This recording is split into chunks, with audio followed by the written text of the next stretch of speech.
অন্যদের তুলনায় ভিডিওর কোয়ালিটি ভালো হওয়া সত্ত্বেও এবং ক্যাটাগরি সঠিক থাকার পরও যাদের ভিডিওতে ভিউ আসে না তারা আজকে আমার এই ভিডিওটা দেখে যাবেন। কোন কোন কারণে, কি ভুলের কারণে আপনার পেজে ভিউ আসে না সেটাই আজকে আমি আলোচনা করব। আশা করি সম্পূর্ণ ভিডিওটা দেখবেন, টেনে বা স্কিপ করে যাবেন না। আমার একটি পছন্দের রান্নার রেসিপি নিয়ে আজকে আপনাদের সামনে চলে আসলাম। পুঁইশাক, ডাল, আলু, এটা আমার খুবই পছন্দের একটি খাবার। আগে আমি পুঁইশাক কখনোই খেতাম না। এই রেসিপিটা শেখার পর থেকে পুঁইশাকের প্রতি খুবই আগ্রহ বেড়ে গেছে। তাই ভাবলাম আপনাদের সাথে আজকে এই রেসিপিটা শেয়ার করি, সাথে কিছু ফেসবুক নিয়ে কথাও বলি। তো যে সকল ভাই বোনদের আমার মতো ভিউ আসে না বলে টেনশন করতেছেন, আজকে আমি তাদেরকে কিছু কারণ এবং কিছু ভুলের কথা শেয়ার করব।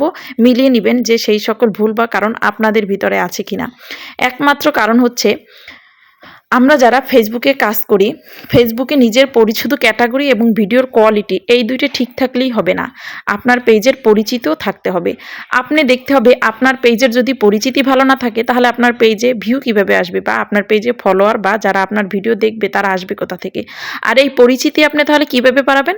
এই পরিচিতি আপনাকে বাড়ানোর জন্য অন্যের পেজে বেশি বেশি যেতে হবে, অর্থাৎ অন্যের পেজে গিয়ে আপনাকে বেশি বেশি করে অ্যাক্টিভ থাকতে হবে এবং গঠনমূলক ভিডিও দেখে কমেন্ট করতে হবে। আপনি যদি ভিডিও দেখে সেই আলোকে বড় সুন্দর করে একটি গঠনমূলক কমেন্ট করতে আসতে পারেন, তাহলে অন্য যারা তার ভিডিও দেখে কমেন্ট করতে যাবে তাদের নজরে আপনার কমেন্টটা চলে আসবে।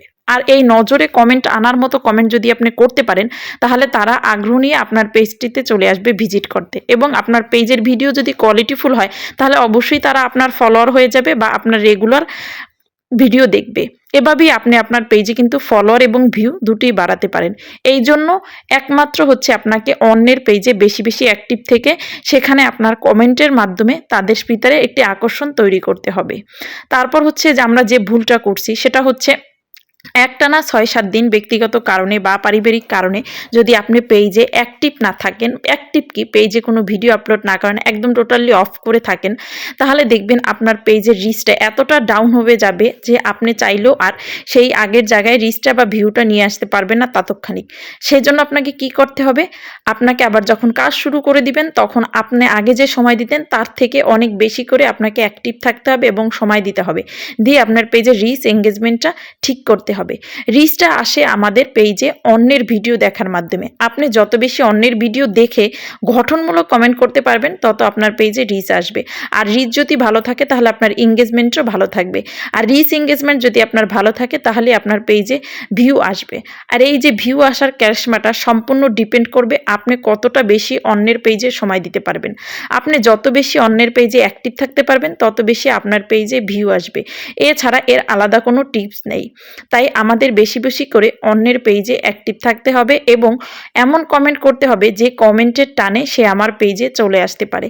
যদি এই কাজটি আপনি করতে পারেন তাহলে খুব দ্রুত আপনি ফেসবুক থেকে ভালো ভিউর যে ভয়টা বা ভিউর যে টেনশনটা সেটি কাটিয়ে উঠতে পারবেন।